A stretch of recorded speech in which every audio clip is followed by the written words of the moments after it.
Afternoon, David. Afternoon, David. Just call me Haircut from now on. Haircut. Haircut. When your jackboots out, haircut. The lederhosen own haircut. If you want you to die, Mr. Man. Anyway, afternoon, folks. Afternoon, Let's have a wee look, see who's in, David. Let people pile in. Shall we? Right, here we go. First in the door this morning was John O'Rourke, followed by Rosie McGregor, Eddie Wolfies, and then we're down to Gingers. Hi, Gingers. Stephen McNeil, Chris Fisher, Sandy McLean, June Dalrymple, Stephen Nichol, Lorna Shields. Good afternoon, Jeanette. Good afternoon, Robert Bruce. Good afternoon, Wolf Pet. Mark Telfer, Indy Scott Bryan. Ange. Hi, Ange. Spanner McTavish. Great name, Nice one. Good Spanner afternoon, Regan Elite. Good afternoon, Ali Watson. Good afternoon, Bruce Moreland. Hi, Barbara. Hi, Ace Ninja. Hi, Nathan. Hashbreak. Who else we got? We've got Margaret in. Margaret Mitchin. That's who we've got so far. We've got 83 on board. Laurie Hay. Hi, Laurie. I can't get through them all. Too many, 84. As usual, David, large audience, but we do have a lot to get through today. Yeah.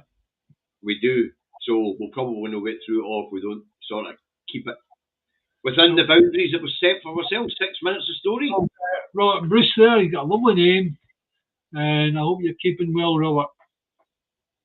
Hi, George. Right, first up of the day, folks. We have, after some nonsense in the press, after Rachel Reeves' U-turn on the winter fuel payment, there was speculation that the people of Scotland, the pensioners in Scotland, get less than what they would in England and Wales because of the scheme that the Scottish Government had put in place to mitigate the ending of the winter fuel payment. Okay, but John Swinney yesterday assured us that that would not be the case, that Scottish pensioners would get at least as much as those in England and Wales. Now, David, as you know, in her partial U-turn, Rachel Reeves has said that any pensioner with an income less than £35,000 a year will qualify for the winter fuel payment, and it'll be either £200 or £300 depending on your age. Up to the age of 80, you get £200. Up to after the age of 80, you get £300. Yeah. So, did we expect anything else with the SNP or John Swinney? To be honest with you, the whole thing really just needed putting back exactly as it was. Aye. Basically, what's happened is it's given Rachel Reeves the opportunity to fuck about with it. Yes. And I think everybody that saw that and saw the real the ridiculousness of the entire thing just want the thing put back as it was. Well, they have to put it back as it was, as you know, David. Now, the other thing that Rachel Reeves has done is, if you have a parent who dies during the winter and then they have the opportunity to spend the full winter fuel payment, they're coming after the relatives for what they could consider to be needing to go out of the Treasury. And the way they're going to do it is it's going to be universally paid out on the old system, but anybody on the old system that's earning more than 35,000 will get it taxed back after them through the income tax system. So that's how it's going to work. Up here, Heartless. Now, up here, Anis Sarwar's claiming credit for it, saying now that they've put the winter school fuel payment back, the Scottish Government should do the exact same because the Barnett consequentials will return. So Sarwar's on the boot saying, my party did that, forgetting the irony of the fact that it was his fucking party that scrapped it in the first place. Yes. Tories, of course, accuse the SNP in Westminster of wasting public cash.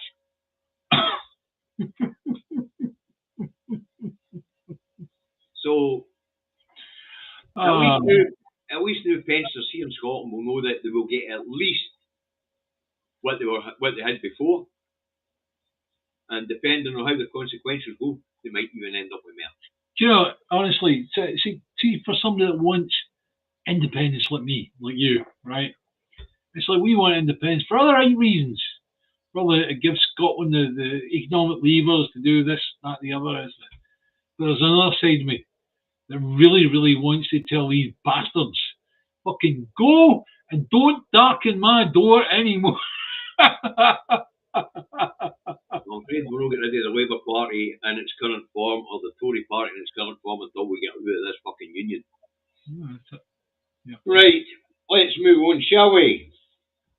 But while we're on the winter fuel payment, David, if you remember correctly, there was a couple from Coatbridge decided they were going to take the Scottish Government and the UK Government to court because they had failed to do a proper consultation with the pensioners, and they had failed to carry out a proper risk assessment, if you like, impact assessment.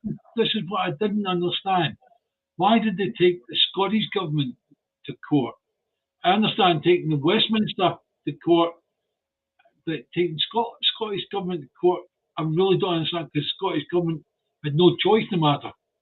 No, but the Fannings of Coatbridge wanted the Scottish Government to totally mitigate it. Right. And remember, the winter fuel payment is paid through the Scottish benefit system up here. Right. You know, the pensioners' winter fuel payment was paid through the Scottish benefit system up here. So that's why John's assured them they'll get at least as much as they will in England and Wales.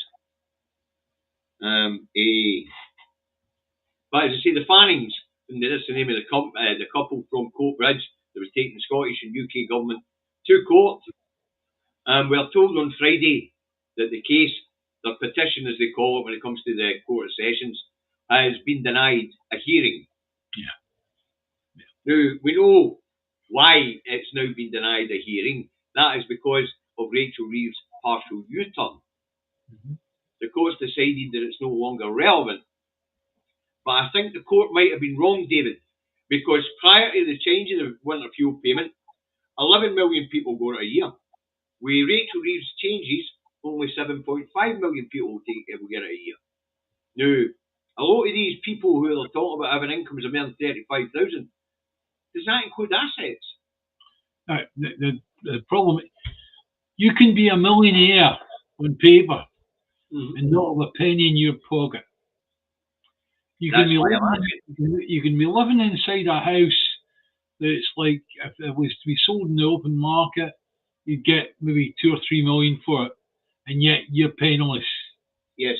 You can't take a brick out of the brickwork and sell that. So therefore, you'd have to sell your whole house where you live. So I hope people do realise that. The other thing is, what David, as long as it's only a cash income they're talking about, and no including the people's assets. Oh, but anyway, as I say, the reason why the court dropped it was because of partial U-turn. Sorry. Now, I think they were wrong, because there's still 3.5 million people affected, and it had to do with how the government went about it, know what they'd actually done. The case was about a lack of consultation and a lack of risk assessment or impact assessment, how it was going to affect people. Now, we know fine well that 10,000 pensioners a year here die of cold, UK-wide. Yeah. How many? I'm dying to see what the figures were for last winter. We'll not get them to next year, but for the winter just passed, I want to know the figures, because on average it's 10,000 or less. Then we know what the impact of them cancelling the winter fuel was. Hang on a second.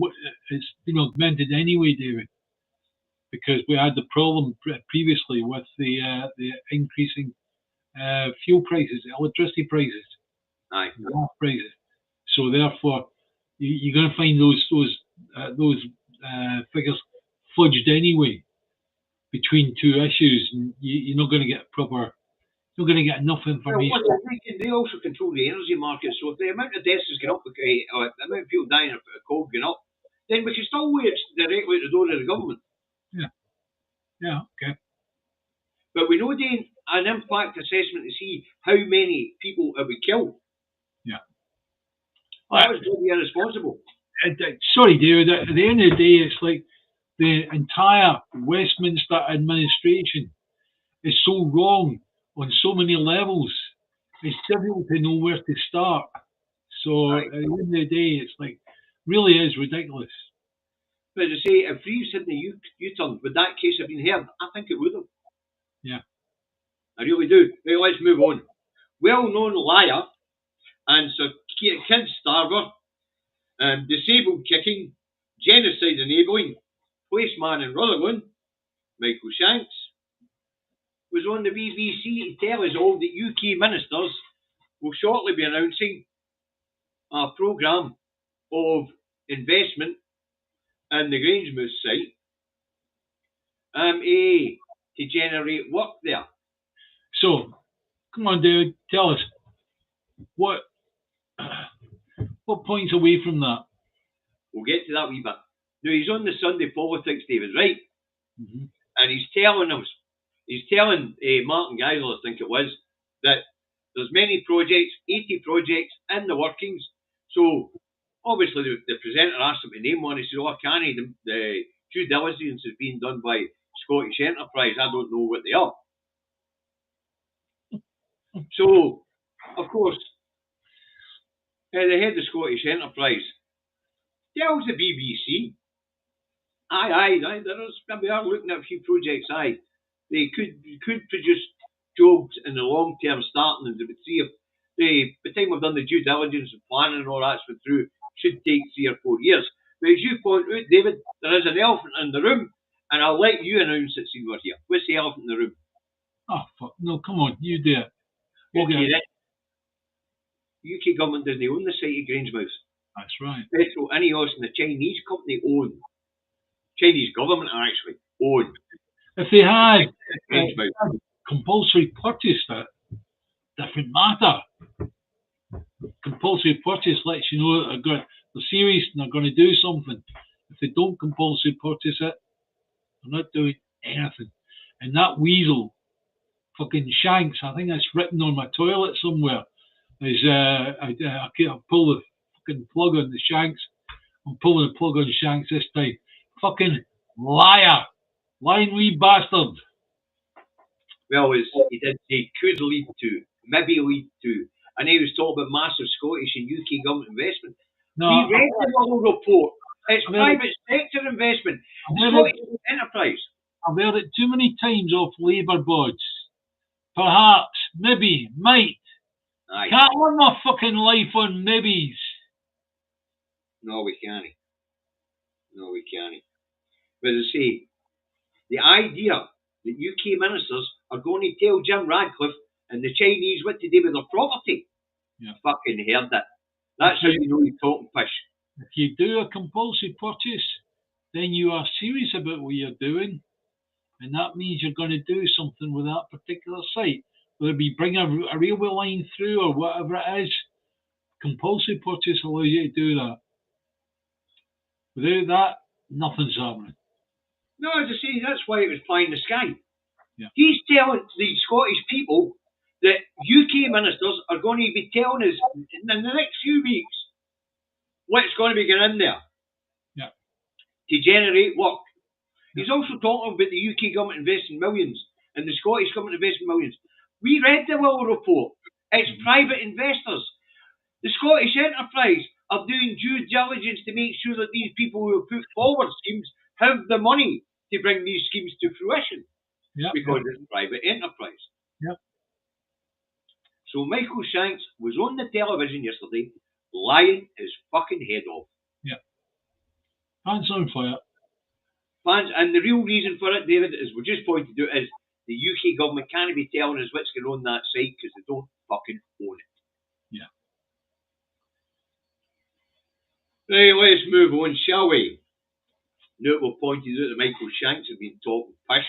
and why he's been talking piss, because that's the main reason, that's the main thing. I mean, I'm sitting watching that yesterday, and I'm going, the fuck's he talking about? They're going to be telling us what's going in there to replace the refinery. They don't fucking own it. And he's there on the TV.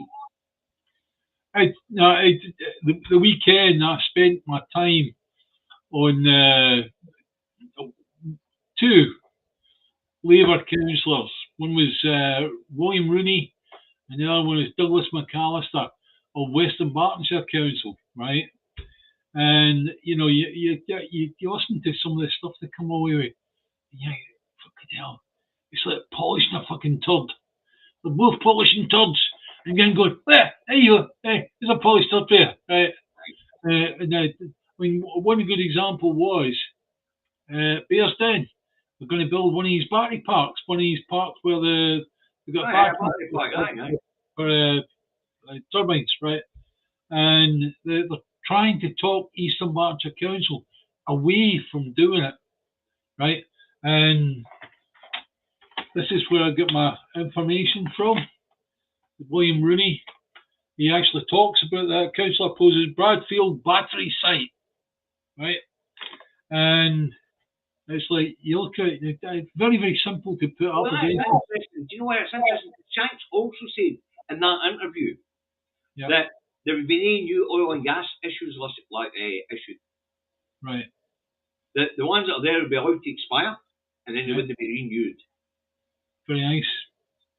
So, if the main Labour Party in London are supposed to be pushing for green policies, and Shanks is telling us they're going to stop oil and gas, why would these two Labour councillors be fighting the battery pack? Well, dead simple. They want to push new nuclear, and so therefore you look at it, you go, so you want to cut out a battery park that cuts out any bad spots in delivery of power from wind turbines, and yet you're for new nuclear and everything that goes with that. Where's your heads? Apparently the SNP have walked out of Parliament again. It's got to do with child abuse. Apparently it was brought up by some Scottish MP that there's been some sort of abuse at a school in Glasgow. Right. There's been a private institution, no doubt. There's been abuse at them all, throughout Scotland and the UK wide. Right, let's move on. This one's going to be funny, and we should all be paying attention to this one, folks, if you're not aware of it. All right. Pay attention now, children. Tomorrow, John Swinney is going to tell us his vision for the future at the Scotland's Future 2050 conference in Edinburgh. Now, this 2050 conference seemed like something that what's the name of the BBC thing again? Brian Taylor. No, it was Bernard Ponsonby. Bernard. He's a good guy, Bernard. I must admit, he is. From what I've seen him in the past, he was particularly good, right? What he did, but he's done this for a few years. So why is it that I haven't heard of it before this? Dead simple, very, very simple. Because never before we had a First Minister where it rang fucking true. 2050. Is that what you're getting at, John Swinney? Yes. 25 years.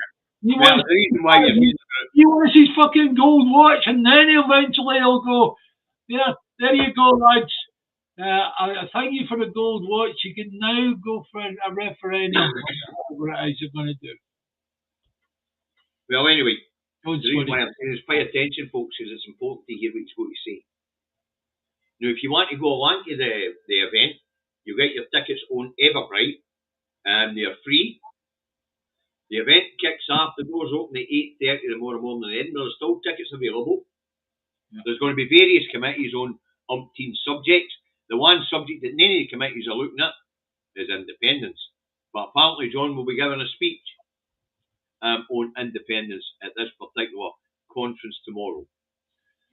I think he's now in a position where he has to. Oh, aye, he does have to come up with some sort of position. He realises he has to. Yes, he really does. But all this nonsense in the paper last week, Angus Robertson, we're not telling you about strategy, it's too early. We've already started campaigning for 2026, you fucking muppet. Thanks very much, Neil, for the super chat. You know. Hi, Kevin. Nice to see you there. You need a new name for a rescue husky. So good they named him twice. Well, folks, in the comments, help the man out. Help him out. He needs a new name for a rescue husky. So put your ideas in the comments. I'm sure Sir Larry the Cat will have some funny ideas. Yeah. Shanks his pony. No,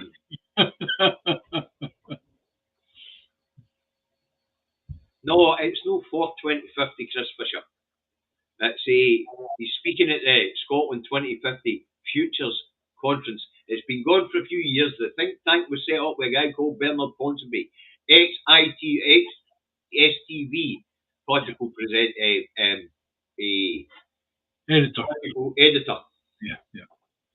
He was very. I tell you what, seriously, Mr. Ponsonby was fantastic.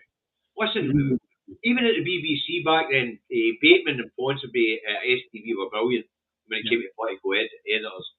Brian Taylor, he was a bit fucking until he left the BBC, and then all of a sudden Brian fucking brilliant again. I remember Brian Taylor at one of the conferences in Glasgow. Aye. Where I'm stood at the door and where the stairs are, right? And it's like I saw Brian Taylor come up and down the stairs, face like thunder, honestly. Face like a scalped arse.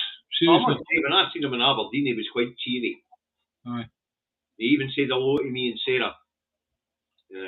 He'd seen us at a couple of conferences, you know. Was Aberdeen the one where there was the NATO conference? No. That was Edinburgh, that one. Well, he did say a lot of good things about the SNP at that time.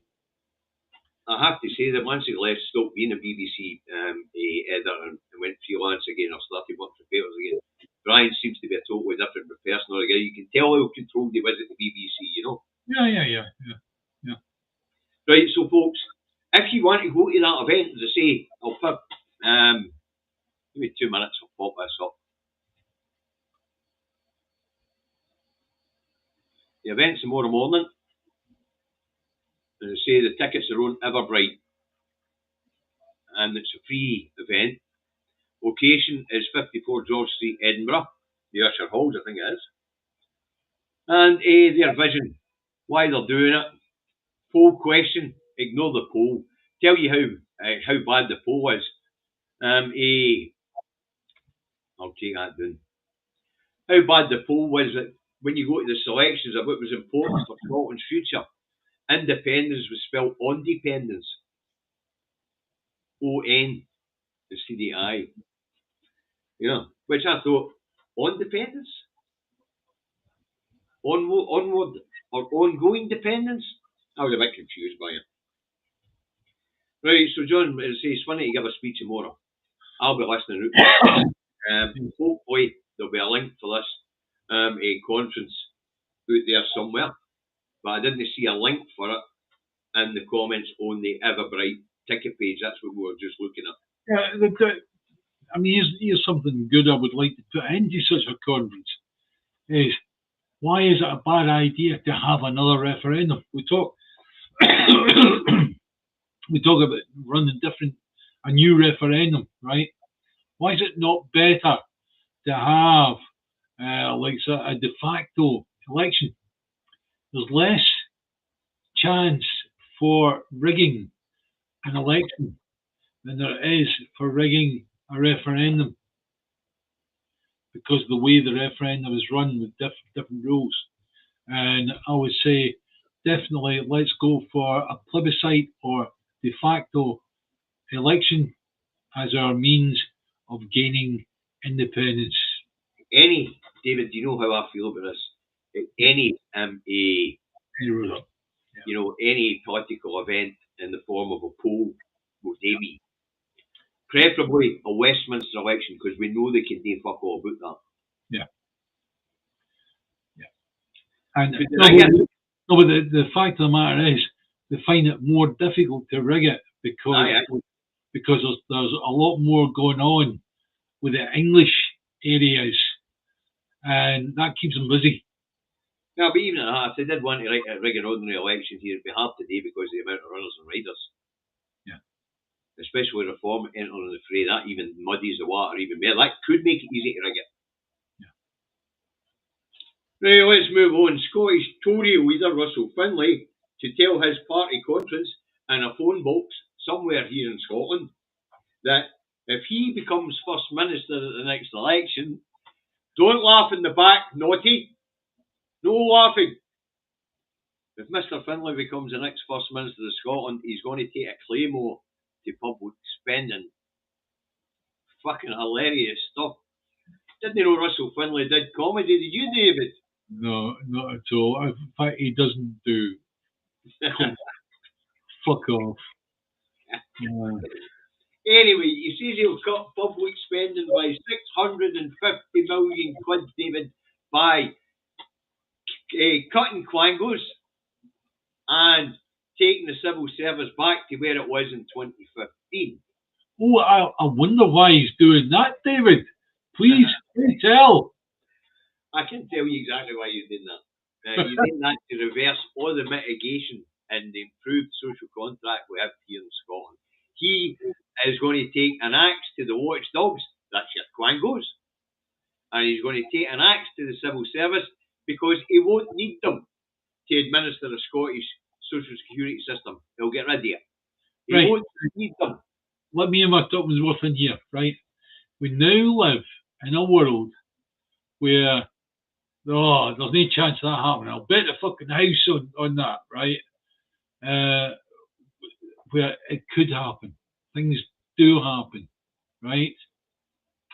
And at least this gives Mr. Finlay the ability to say, oh, what are you complaining about? I told you about this back in 2025. Aye, if he wins. Aye. But see, what he's saying he's going to do is cut the civil service, and that means cutting away departments that have been created since 2015. The reason the civil service grew, David, as you and I know, is because the Smith Commission, with the Scottish benefit system, we've got all the increased childcare, meaning having to hire more civil servants to work in childcare and all that sort of thing. So, and of course, when you're mitigating the bedroom tax, when you're mitigating the two-child cap, you need people specifically on that. So you've got to hire to deal with that. Yeah. So basically, what he's telling you folks is things like the department that makes sure that Scottish students get their tuition fee paid. That would disappear. Okay, just the department that mitigates the bedroom tax, that would disappear. So you'd be paying your bedroom tax, that sort of thing. What about the department that deals with giving the money to children to stop child poverty? That wouldn't disappear at all. He'd be away with that, wouldn't he? What he's basically telling us, when he slashed the civil service, all these advances were made since 2015 and the Smith Commission, when it's come into effect in 2016, would all disappear. Yeah. So things like free prescriptions, he wouldn't do away with free prescriptions. Why? Because the geriatrics in his party, because that's what's in his party, use a lot of medicines. Right. But the other reason for it is he would need to create a department. And he's talking about slashing departments. Yeah. So they say things like the Scottish social security system would disappear. Kids would start having to pay university tuition fees. Free buses for kids would disappear. All that sort of thing. We need, as a people, to remove even the possible threat of such a thing happening. That's the reason why we need independence. Yeah. Right? You can't get away from that. Every time we mention some of this, you're left with this overwhelming realisation that Labour, Lib Dems, and Tory, and Reform all need to be shown the door. Bugger off, boys. Right, anyway, before we go any further, folks, if you haven't already, hit the like button, it helps the algorithm. Okay, and it's free. Right, let's move on. Starmer and Reeves are in the press today to tell us that they must push through welfare reforms. That's what they're calling cuts to disability benefit. Welfare reforms. Okay, so it would appear they're doubling down and they're making it clear to the MPs that they capitulated to over the winter fuel payment that they don't intend to back down on this. That's yet to be seen, of course. But they're in the press today telling their MPs, they're not telling us, they don't give a fuck what we think. They're telling their potential rebellious MPs that this has to be forced through. These cuts have to be forced through. Funny that, eh? It's a joke. Cuts have to be forced through. And we'll get to why it's quite funny that these cuts have to get forced through a wee bit later. Yeah.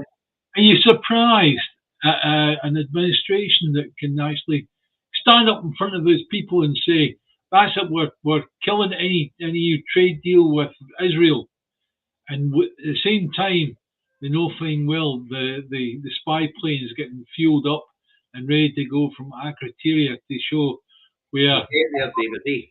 Well, it's ridiculous. Okay. Really is.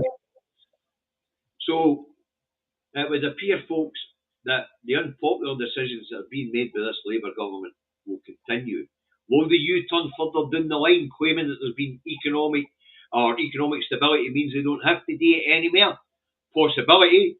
Will we a wee bit later down the line reverse it and say economic circumstances mean we don't have to anymore? Well, when they did that with the winter fuel payment...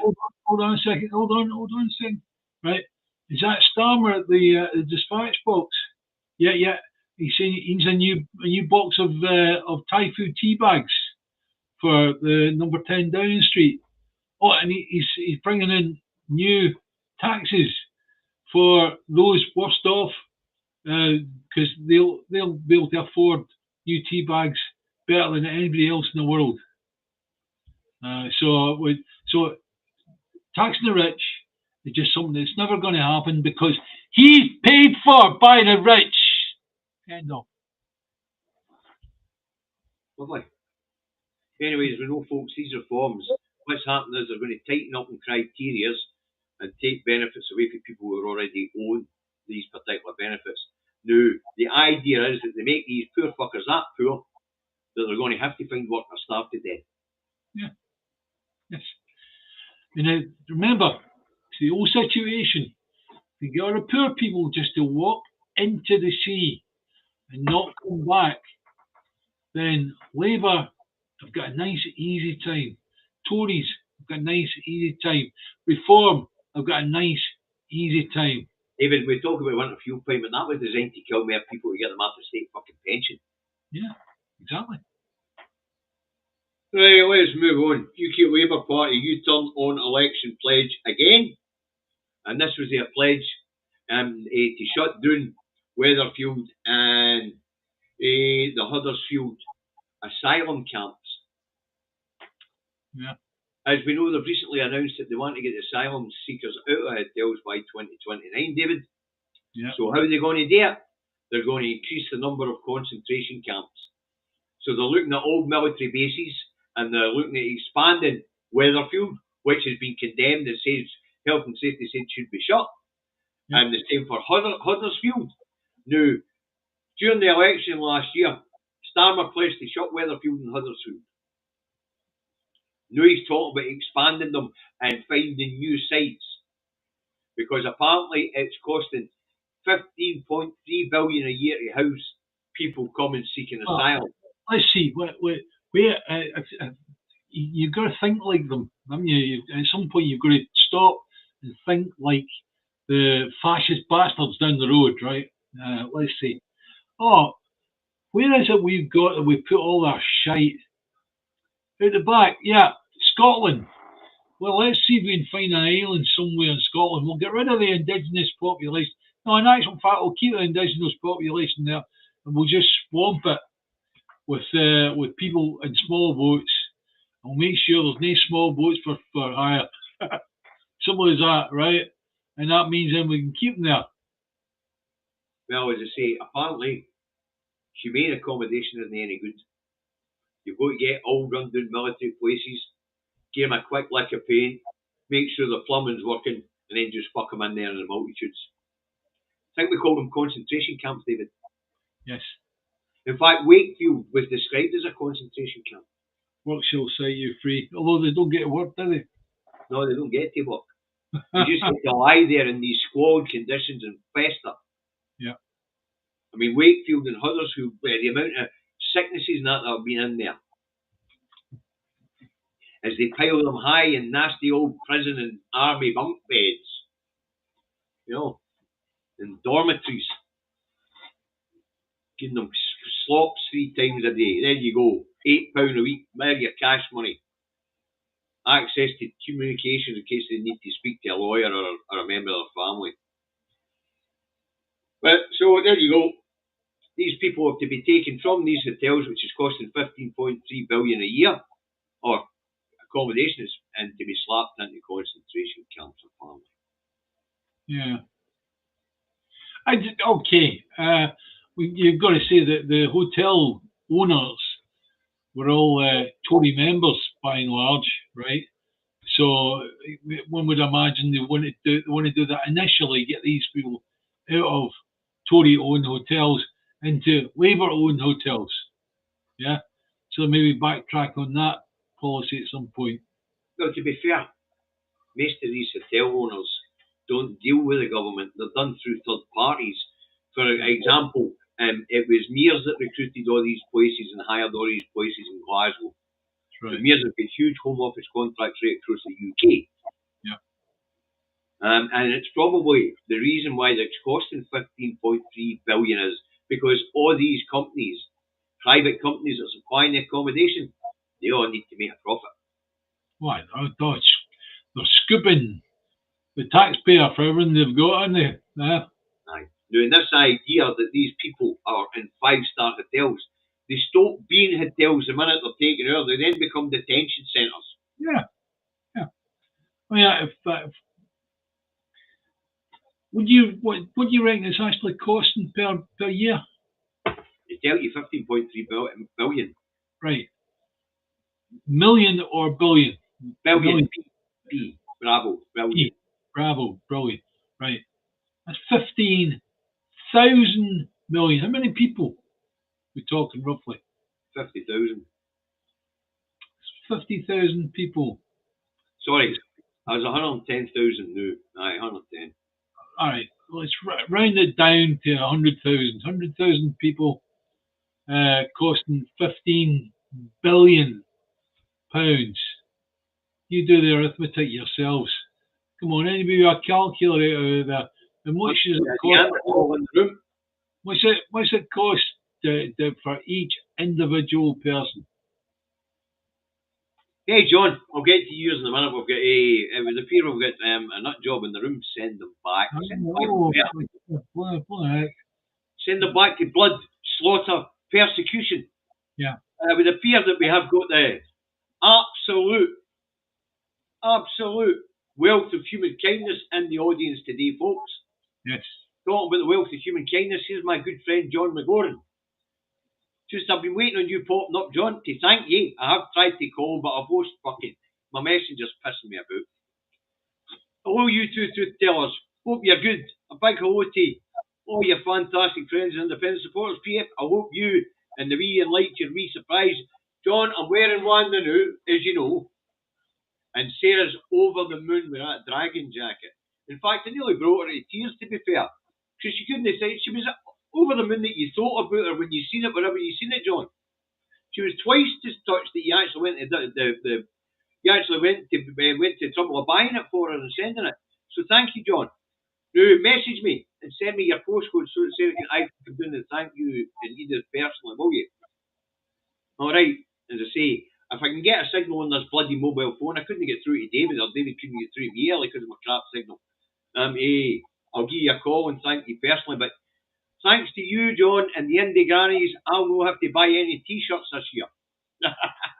Right, the strongest argument for these people that arrive on small boats, it's not this generation that counts. It's a generation that they bring forth beyond that, right? And it's like, if you imagine, it's like, I'll personalise this. It's something I've heard politicians everywhere using, but I'm going to personalise. The people that operated on me saved my life. Let's get something to say, because there seems to be an idiot in the audience today. You don't get illegal people. Yeah. There's so much. There is no such thing as an illegal human being. And as for this carry on that these people coming across the water looking for asylum are illegal immigrants, they're seeking asylum. If you don't know what that is, look it up. David, I really don't care if they're here for economic reasons. Yeah. I still want them here. Why do I want them here? Why do I want them here? Because you've got a diminishing demographic. Correct. Absolutely. Yeah, but these people can't think that far.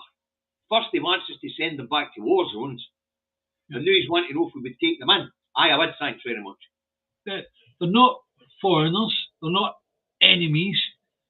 They're cousins. They're nephews. They're nieces. They are. If you imagine it, it's like all these people from all around the world. They're still human beings. There's no such thing as a racist, I keep on saying. Aye. Because there's only one race. The human race. End of. If you can't get your head around that, then you're suffering with what's called xenophobia, which comes back from the time when we were fucking tribes. And we're frightened that anybody coming near that tribe, in case they passed on some kind of pathogen or whatever that was going to wipe out your tribe, or if they were coming to destroy you. We don't need that now. We don't need xenophobia. No, we don't. And thank you, Karen. You have been extremely generous along with Lynn. Yeah. You're also one of the reasons why I don't need to buy T-shirts this year. And a wee something for the food banks before you're forced onto universal credit, which you'll lose $600 a month from your disability premiums. How they're getting away with this, I'll never know. Me neither, Kaz. I'm sorry to hear it. That's a fucking huge chunk. Yeah, that is a big chunk. That is a huge chunk. How the hell you're supposed to get by in that loss of income, I don't know. Yeah, that's right. Wow, Kaz. I'm really sorry to hear that. Yeah. But thanks for your generosity, Karen. Really, give my love to your wee Mon and Lynn. And we'll hopefully see you and Lynn at Bannockburn next Saturday. Get a chance to buy you that lunch, all you. Right, let's move on, David, because time's getting on. We've still got a lot to cover. Right, Starmer and Rachel Reeves ignores parliamentary democracy and deploys more UK military assets to the Middle East. It would appear that we have went down the American path of executive order. Yeah. Now, was Starmer no the one who said he was going to introduce a bill to say that the no UK military would ever take to anywhere without a vote in Parliament? Right. Yeah, again, it's that another thing of where, you've changed your mind again, have you? Now, of course, this has led the General Staff to get a bit freaked too. Because America, executive order, UK, statutory instrument, same thing. Well, anyway, as I was saying, thanks for clearing that up. It would appear that there is no democracy. No. It would appear that Starmer, we know he's a liar, but it would appear that bill he was going to introduce to say that MPs had to vote before UK military assets went anywhere. That's just another lie, it appears to be.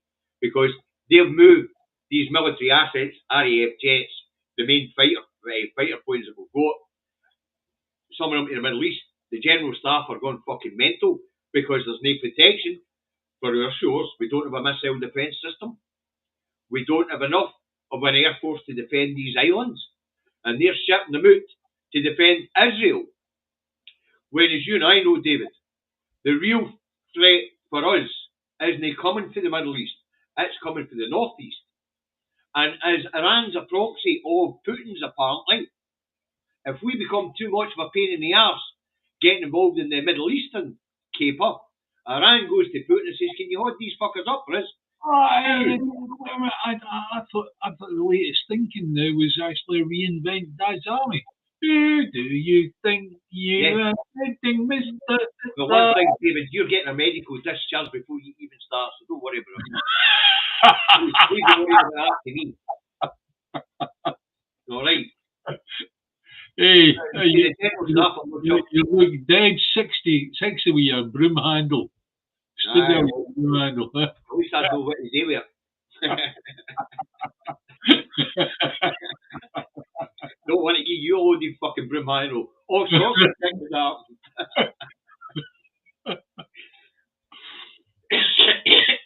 Sorry, joking about it. But this move compromises what little security we have in this island. Yeah. Now, as I said this morning, I was watching the Daft American, watching the documentary on how difficult it would be to invade this island. Nobody's invading this island. 2 hypersonic missiles later, this island's gone. That's right. We're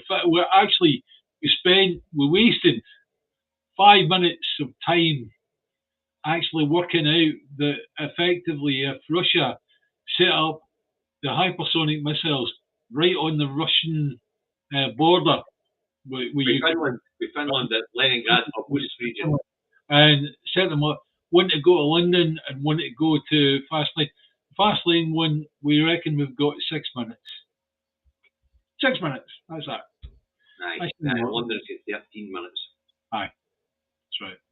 And we don't have an air defence and a ground-to-air defence system to shoot them down, so they're coming. That's right. And it's, what do they go, about 1,000 minutes, 1,000 miles a minute or something like these fucking daft things. No, it's a mile a second. A mile a second. 800 miles, not a lot of seconds. Yeah. That's to get to Glasgow. Oh no, it's not to get to Edinburgh, that's to get to London. Yeah. We're about half the distance again. Yeah. Because, of course... Yeah, take a third off that. Take a third to half. So it was 6 minutes and 12 minutes to hit London. Yeah. Nobody's invading these islands. So a documentary on how difficult it would be to invade these islands is just fucking outdated and stuff. I remember as a child hearing about this this piece of poetry, modern poetry that went on, Defence Early Warning System, and how it would actually inform people how much time they've got left. But in actual fact, see when that missile comes across, it takes a good few seconds for them to actually determine. Excuse me, sir, I've got something. We've got something coming across the radar screens. We won't quite know what it is. Is a plane? It's travelling very, very fast, right? Right. Until eventually they get the message. Oh, hang on, that's a missile, right? Then they've got to tell everybody, right? How they're going to tell it. See, by the time you get told what's coming, you've got literally seconds left. So don't worry about it.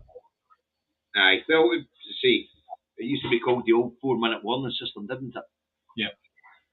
Just that was before. Switch off hypersonic missiles. Switch off the TV and kiss your significant others goodbye and close your eyes. It'll all be over. There was a big Charlie cat decided he wanted to do interference. Right, let's move on, David. Netanyahu opens up war on a new front to keep himself out of jail and to distract from Palestine and the genocide going on in Gaza and the 25 new illegal settlements being constructed in the West Bank. Yeah. Because that's basically what's happening. The Israeli people are starting to lose patience with them. The economy's on its arse. Half the population's up and left because they were dual citizens of somewhere else. And if you see the amount of missiles actually falling on Tel Aviv, and the comments from the watching crowds saying, "Where's a Patriot? Where's a Patriot?" Meaning, where is a Patriot missile system? It's supposed to knock these things out of the sky. Well, the usual faster than America can restock them, David. Simple as that.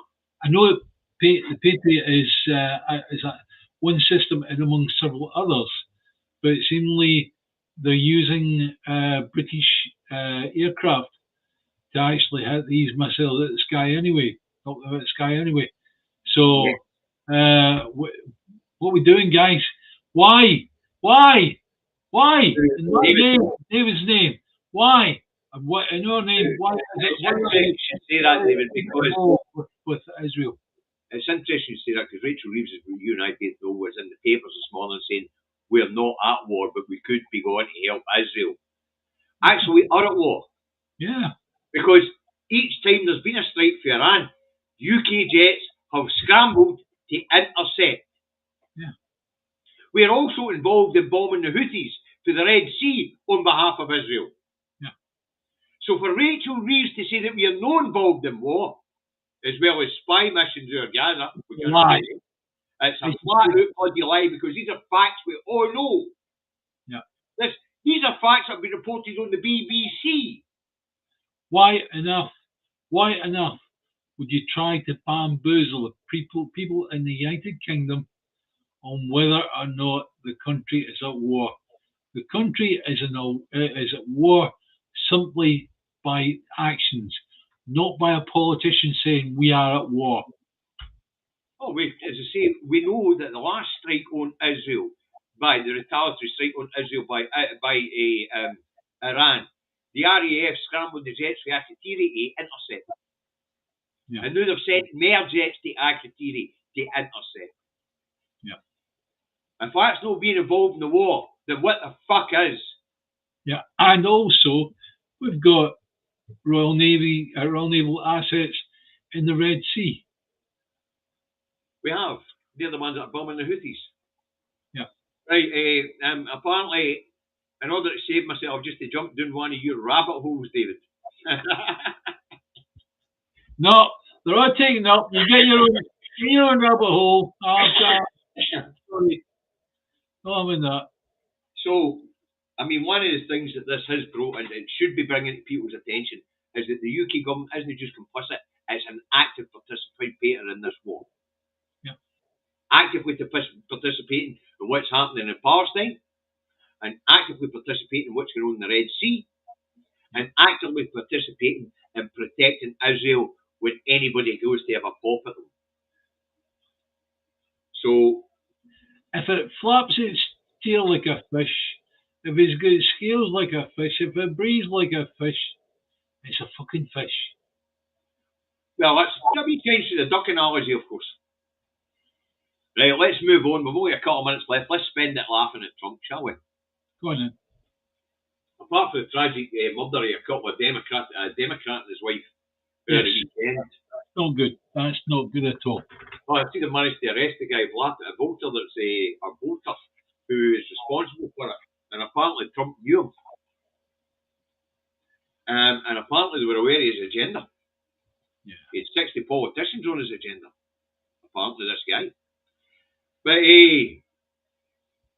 Trump had a magnificent birthday party, did he not? Threw himself a $330 million, or was it $33 million? 100th anniversary of the American military. Yes. Just happened to be on his birthday, eh? Yeah. Well, anyway, his dictator parade didn't go down well, did it? Yeah. We had about 10,000 people showing out to protest, to celebrate. Yeah. I mean, I've read some of the comments from the Americans, and you get the usual thing about but 300 million of them were in front of their glued to their TVs, watching everything that was going on, filled with the hearts filled with pride. No, according to the TV channels, they weren't. Aye. No, according to the TV channels, they weren't. But what's interesting is while we had 10,000 people show up, and 60 of them ex-veterans showed up to protest, peacefully protest, they all got arrested, as Trump had promised. Any protesters, he would have them arrested. So he did. He had 60 veterans arrested who'd showed up to protest. There's nothing new. We had that during the crowning of King Big Ears, where somebody was carrying a wee stupid bit of paper saying "Not my king." They were arrested, right? So this is nothing new. Don't be put off with that, right? Keep up the pressure on people like Trump and King Big Ears. Oh, Jesus, And was it the thing? and all the rest, right? Because these people are Anyway, not do you know what the American protests at the weekend were called?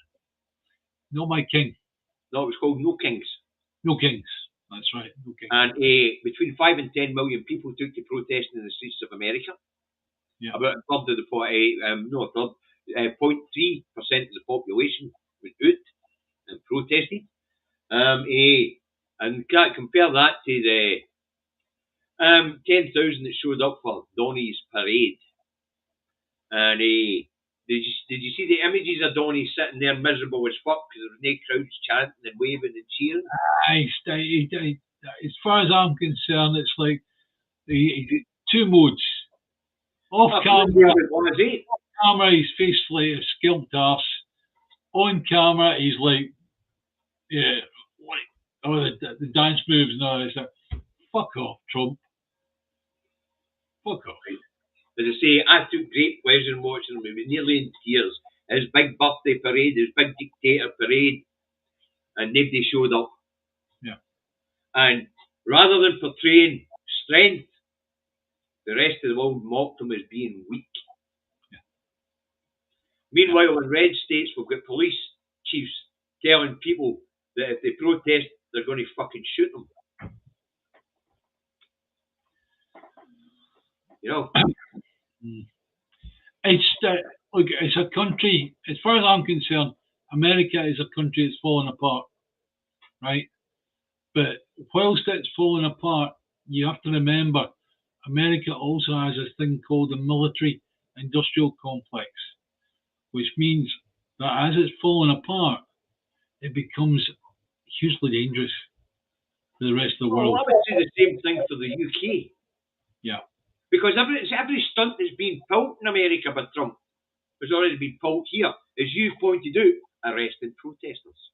Yeah, that's right. Arresting journalists. Yeah. Politicians getting murdered. Yeah. The othering of minorities. Yeah.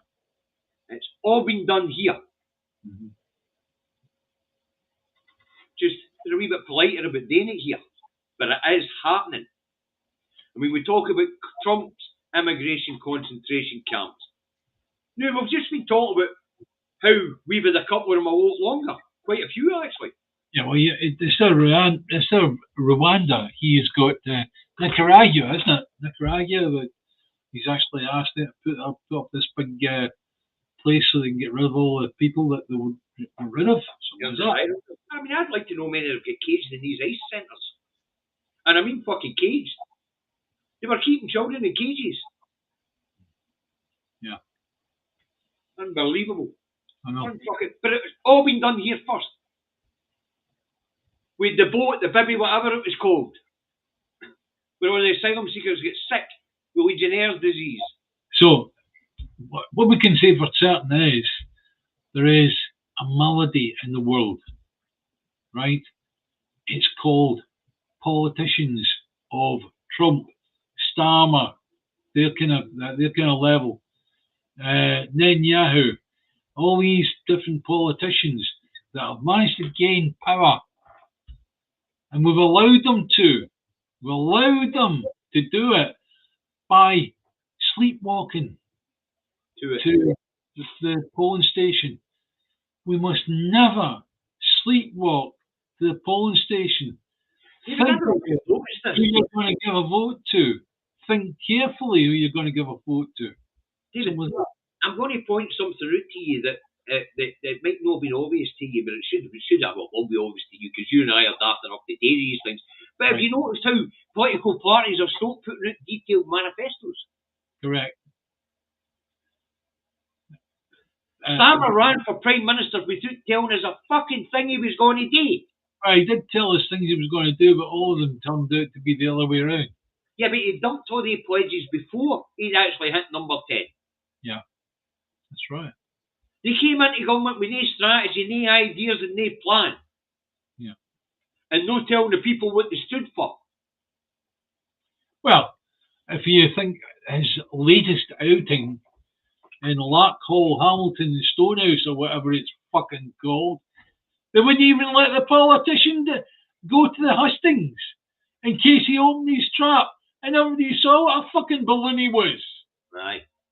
And Russia You know. made videos to mock Trump, and so did the governor of Cat. I seen them actually, Joey, to be fair. I did.